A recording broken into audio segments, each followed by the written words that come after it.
Olá, estudantes! Hoje nós vamos falar sobre autoconsciência, autoconhecimento, que é um dos pilares da inteligência emocional.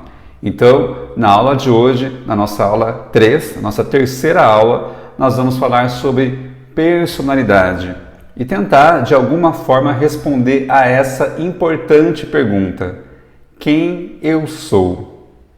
E aí, você já pensou nisso? Quem você é? E por que essa pergunta é tão importante?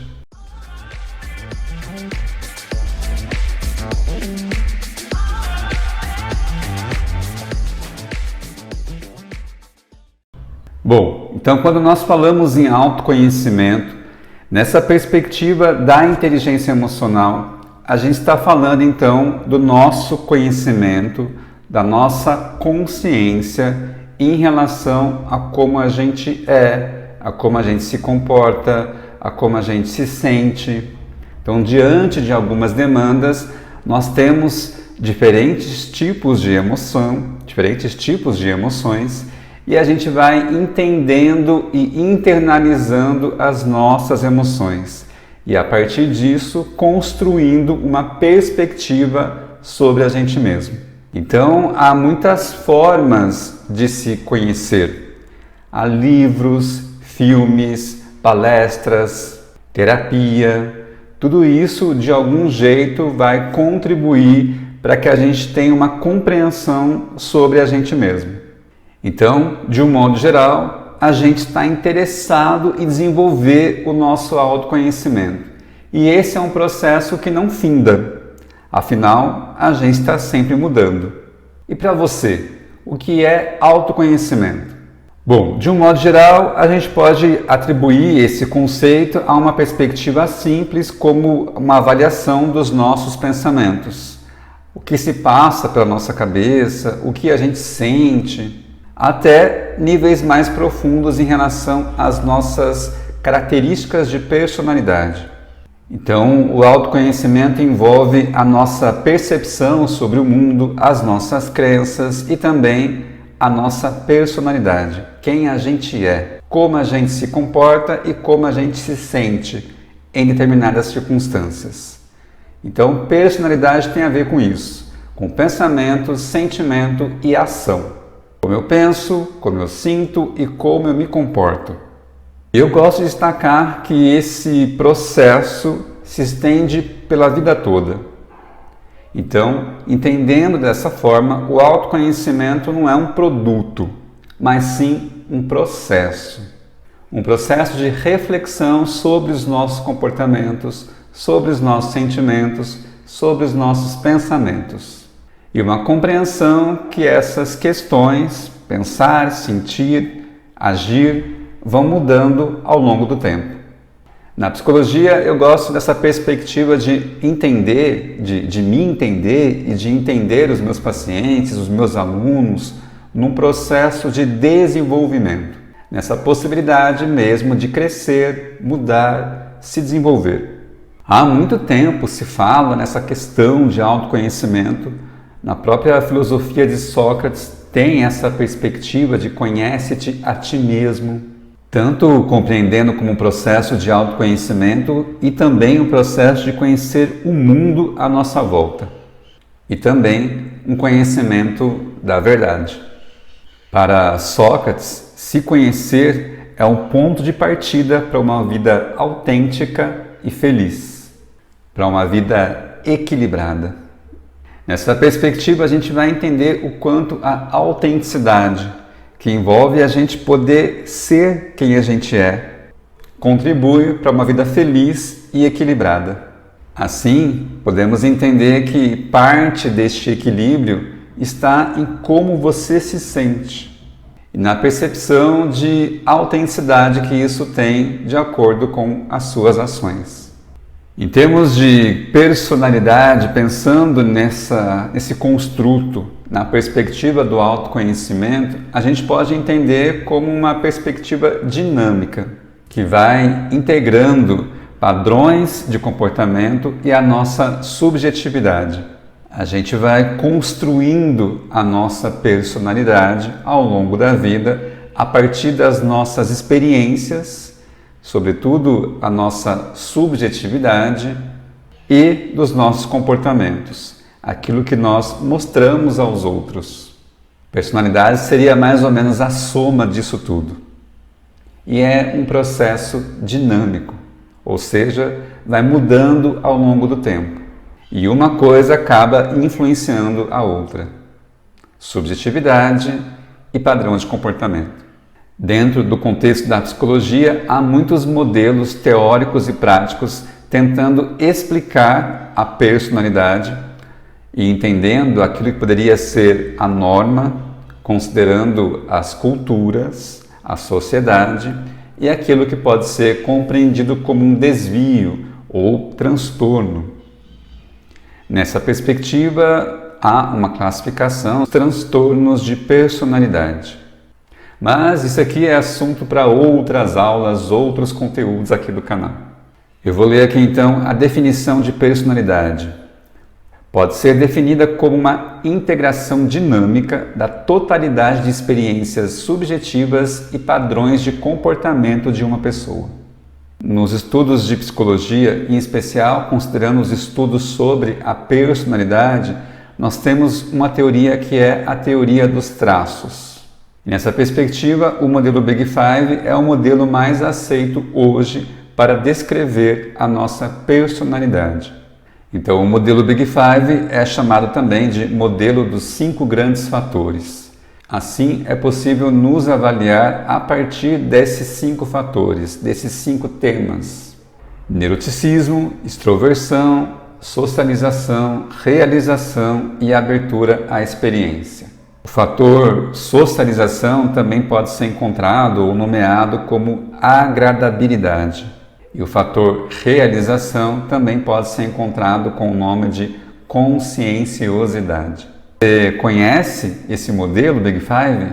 O modelo dos 5 grandes fatores? Então tome nota que isso vai ser importante para a nossa avaliação.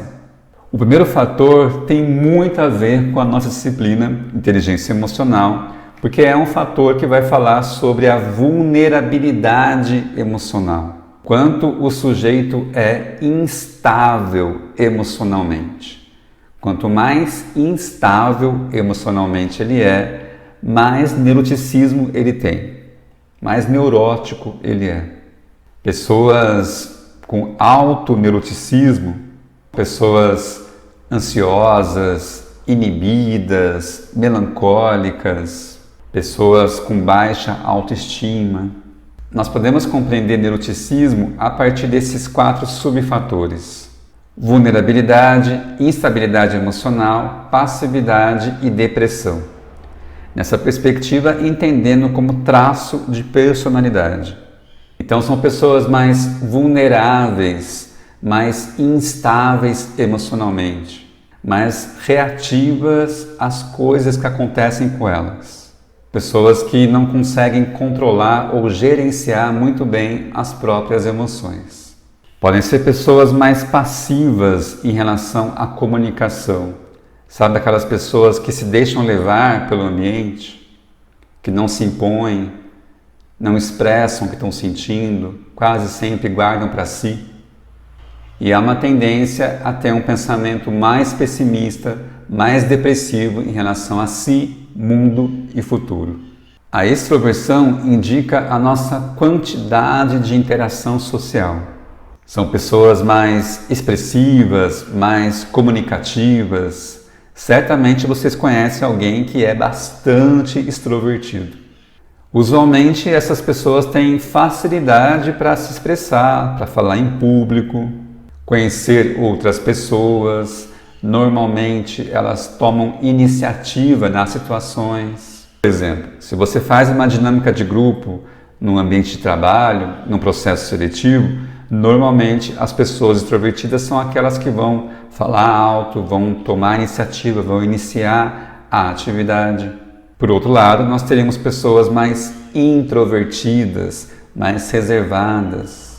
É sempre importante considerar esse polo, de baixo neuroticismo, alto neuroticismo, baixa extroversão, alta extroversão. Então tem a ver com o nível de comunicação, o quanto as pessoas se comunicam com os demais. Tem a ver com a altivez, que é a percepção que nós temos do nosso valor. Dinamismo e assertividade. A assertividade tem a ver com comunicação. Nós teremos uma aula só para falar disso. Mas são aquelas pessoas que conseguem se expor, conseguem expor os seus pensamentos e consideram as expressões dos outros. Tem a ver então com as nossas interações sociais. Enquanto a extroversão tem a ver com quantidade de interação, a socialização tem a ver com qualidade das interações. O quão agradáveis nós somos nas nossas relações sociais. Então são pessoas compreensivas, atenciosas, empáticas. Lembra a empatia como um dos fatores da inteligência emocional? Então uma pessoa sociável, ela pode ter mais inteligência emocional do que uma pessoa não sociável. São pessoas mais agradáveis com os outros, mais preocupadas com os outros, numa perspectiva mesmo de gentileza, de educação. Então são pessoas mais gentis, mais educadas, têm um alto índice de amabilidade, são amáveis, afáveis com os demais, são sociáveis e confiam nas pessoas, como também são fontes de confiança. Normalmente nós confiamos em pessoas assim. Realização tem a ver com competência, tanto no aspecto profissional como no aspecto acadêmico, escolar. Então envolve a confiança que nós temos no nosso potencial para realizar as coisas, seja no trabalho, seja na faculdade. Envolve então empenho, ponderação, competência. São pessoas mais conscienciosas das suas funções e normalmente seguem as regras do trabalho, por exemplo. A abertura ao novo tem a ver com a curiosidade, com a disposição que nós temos para conhecer coisas novas, para fazer coisas novas, para ir em lugares novos. São pessoas que gostam de estudar, de aprender, de viajar. Normalmente pessoas que se interessam por filosofia, por arte, por conhecimento de modo geral. Então tem a ver com a flexibilidade, com a curiosidade, com a abertura das novas ideias. São pessoas mais flexíveis às mudanças sociais, pessoas liberais em relação aos valores, relativizando de acordo com as normas sociais. E são pessoas que buscam por novidades, buscam por pensar diferente, sair da caixinha. Bom, então nessa aula nós falamos sobre o autoconhecimento, a autoconsciência, que é um dos pilares da inteligência emocional, e para isso eu trouxe o modelo Big Five de personalidade, que explica a nossa personalidade a partir de 5 grandes fatores: neuroticismo, extroversão, socialização, realização e abertura ao novo. E antes de encerrar essa aula, eu gostaria de ler essa frase do Sartre. O importante não é aquilo que fazem de nós, mas o que nós mesmos fazemos com o que os outros fizeram de nós. Eu espero que você tenha gostado dessa aula e a gente se vê.